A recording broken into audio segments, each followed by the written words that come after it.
Class 9 math exercise 7.1 ये हमारा part 5 है और टॉपिक हमारा है त्रिभुज। उसका 5 नंबर सवाल को देखेंगे। इसमें हमें दिया गया है रेखा एल कोण ए को समद्विभाजित करती है और बी रेखा एल पर स्थित कोई बिंदु है। बी पी और बी क्यू कोण ए की भुजाओं पर बी से डाले गए लंब है। देखिए आकृति 7.20 दर्शाइए कि पहला भाग दूसरा भाग। अब चित्र को देखेंगे। एल, ये जो एल है एक रेखा है और ये रेखा कोण ए को समद्विभाजित कर रहा है, यानी इस कोण को दो बराबर भाग में बांट रहा है। और आगे कह रहा है बी रेखा एल पर स्थित कोई बिंदु है। ये जो बी है ये एक बिंदु है, किस पर है? एल रेखा पर स्थित एक बिंदु है बी। बी पी और बी क्यू कोण ए की भुजाओं पर बी से डाले गए लंब है। बी पी और बी क्यू भुजाओं ए पर डाले गए एक लंब है। ठीक है, ये लंब है। अगर ये लंब है तो यहाँ पर 90 डिग्री का कोण बनेगा, तो यहाँ पर भी 90 डिग्री का कोण बनेगा क्योंकि ये लंब है। अब पहला भाग को देखेंगे। मैंने यहाँ पर हल कर दिया है।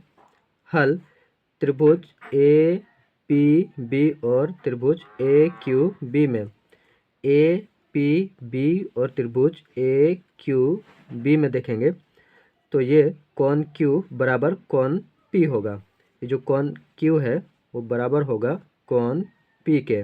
ठीक है, और दोनों का मान कितना हो जाएगा? 90 डिग्री का हो जाएगा क्योंकि ये वाला कोण लंब पर बन रहा है, ये भी कोण लंब पर बन रहा है, इसीलिए 90 डिग्री का कोण बनेगा। और यहाँ पर मैंने नामकरण कर दिया है।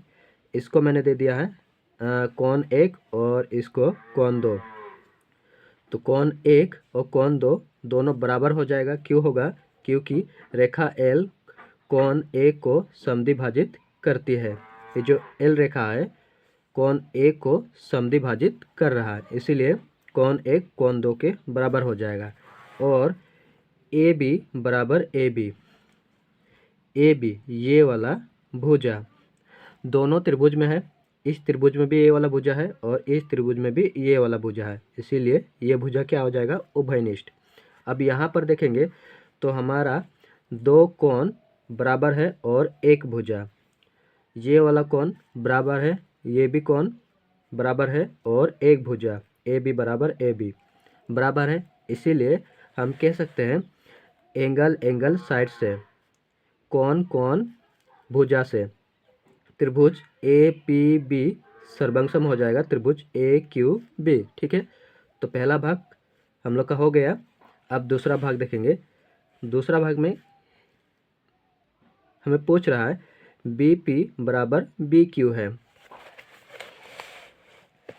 दूसरा भाग में बी पी बराबर बी क्यू है, अर्थात बिंदु बी कोण की भुजाओं से समदूरस्थ है।